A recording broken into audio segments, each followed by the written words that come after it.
What if I told you that there's a way to plant that doesn't hurt your shoulders, your lower back, and it helps you put more energy into the pole? That's what we're going to talk about today.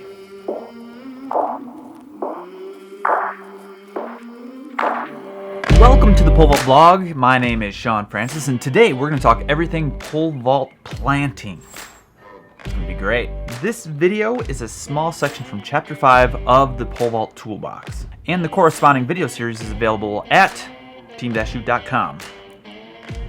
Alright, this open shoulder idea is a very new tool that I've added to my toolbox. So I've been experimenting to see what I can do and see how it feels and, just try something new. I spent all last summer playing with this new way of planting just to see how it affected me, and I made a video about it called I Haven't Pole Vaulted in 3 Years, and I'll link it up here, or you can search for it on YouTube. Anyways, let's get into this and add another tool to your toolbox. Let's dive into the open shoulder just to put another tool in your toolbox. All right, so the name of this book or this series is the Pole Vault Toolbox. There's more than one way to pole vault, and the biggest tool I just added to my toolbox came from Daniel Ryland, and Daniel got this from Earl Bell, and it's the open shoulder. And I'm still learning about it, so I don't feel 100% comfortable putting it here, but again, it's a tool for your toolbox.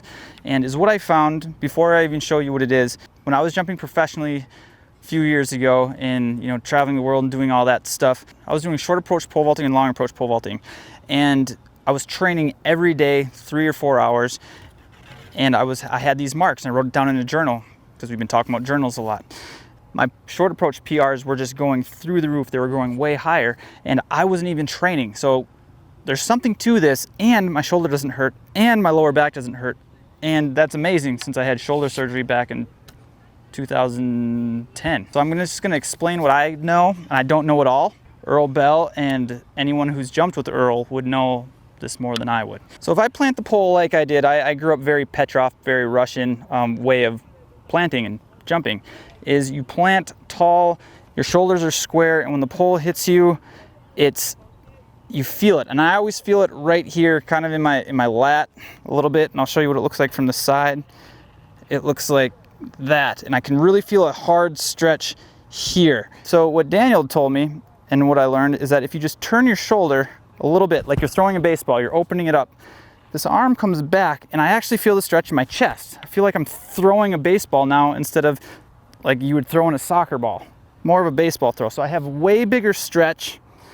My shoulder doesn't hurt because it's more in my chest, and I'm able to get into the pole more. And then part 3, I don't feel it in my back at all because all the brunt of it is taking it into my chest. So instead of being here, and then sometimes you get hit in the back, and this is why a lot of pole vaulters I think have really bad backs, you're taking it in the chest, like jab, football, or baseball, and you're able to have way more power that way. So the easiest way I found to make this work is if I plant and I stay square, I can jump pretty high. But if I reach as high as I can, now I'm breaking the Russian rules, but when I'm here, I get in that position nice and easy, versus if I just reach as high as I can but stay square, I'm getting hit here, versus I reach high, I'm getting hit in my chest more. And you can really see it from the back. So if you plant normal, like they used to tell you, or if you plant like everyone's been telling you forever, including myself, your shoulders are square. It's hard for me to keep my shoulders square now because it doesn't feel as good. But if you draw a straight line down from your top hand, it should be on my right foot. But if I reach up as high as I can, now there should be a straight line from my top arm to the opposite foot, my left foot.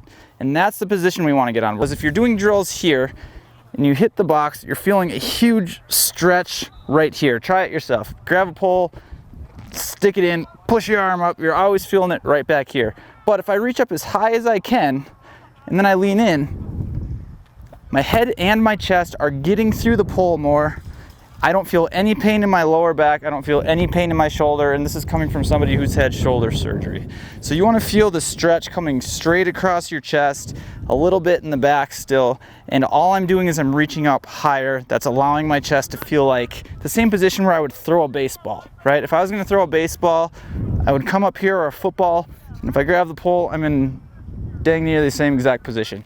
So if you're doing these walking drills the exact same way, All right, to see the rest of this video or learn more about the plant and collect some more plant drills and learn a whole bunch of things about the plant to help you jump higher, head over to team-hoot.com. I worked really hard at making this and those other videos. Remember, there is more than one way to pole vault, and I will see you in the next one. I came from the mud, there's dirt on my hands. Strong like a tree, there's roots where I stand. Oh, I've been running from the law. Hope they won't shoot me down soon.